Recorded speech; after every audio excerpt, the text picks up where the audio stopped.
Bonjour à toutes et à tous. Dans cette vidéo, on va voir ensemble les différentes étapes pour la mise en forme d'un texte. Pour commencer, on va voir comment appliquer une police, une taille et une couleur au texte. Pour appliquer une police, commencez par sélectionner le texte que vous souhaitez mettre en forme en cliquant sur le bouton gauche de la souris et faisant glisser le curseur sur le texte. Dans la section police, cliquez sur la liste déroulante pour afficher les différentes polices disponibles, puis sélectionnez la police souhaitée pour le texte.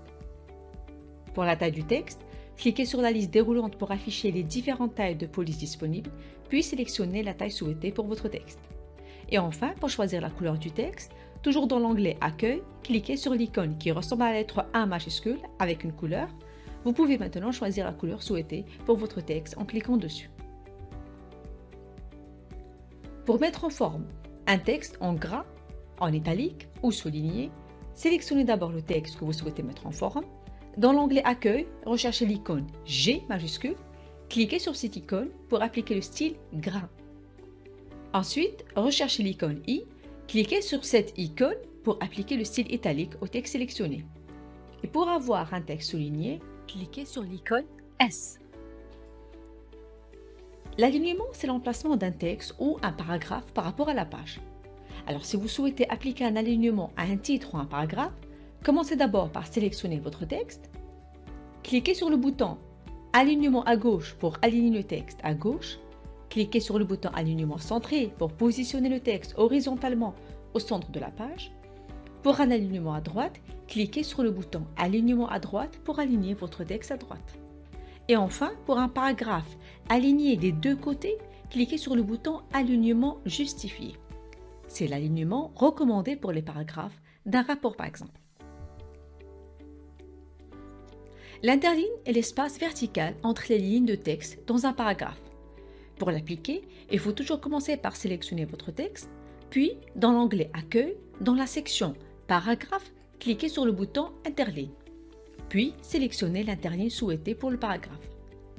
Si vous avez plusieurs paragraphes dans votre rapport et vous voulez laisser de l'espace entre les paragraphes, ne faites jamais des retours à la ligne avec la touche Entrée. Ce qu'il faut faire, c'est de sélectionner les paragraphes. Cliquez sur la petite flèche en bas à droite du groupe Paragraphe.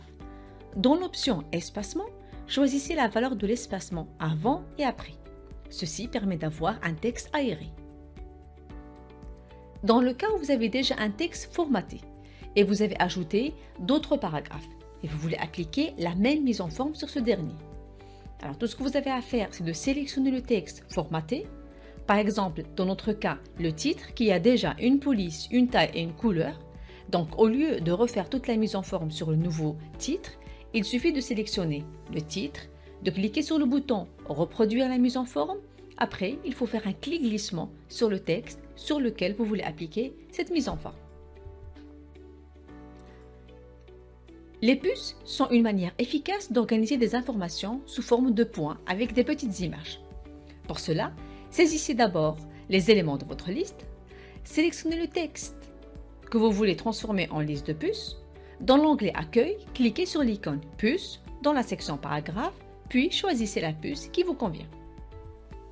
Sinon, si vous préférez utiliser des numéros plutôt que des puces, sélectionnez le texte que vous souhaitez transformer en liste numérotée, cliquez sur l'icône Numérotation dans la section Paragraphe, puis choisissez la numérotation qui vous convient.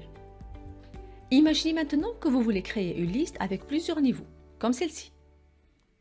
Pour commencer, sélectionnez le texte que vous souhaitez transformer en liste à plusieurs niveaux.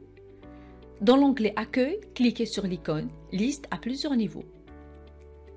Sélectionnez le style qui correspond à votre besoin. Maintenant, il faut définir les niveaux de votre liste.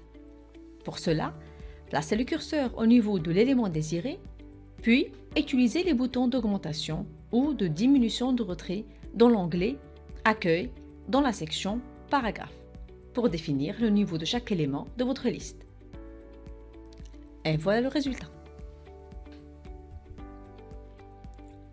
Une fonction intéressante aussi, c'est la gestion du retrait, qui permet d'ajuster l'indentation d'un paragraphe de manière personnalisée.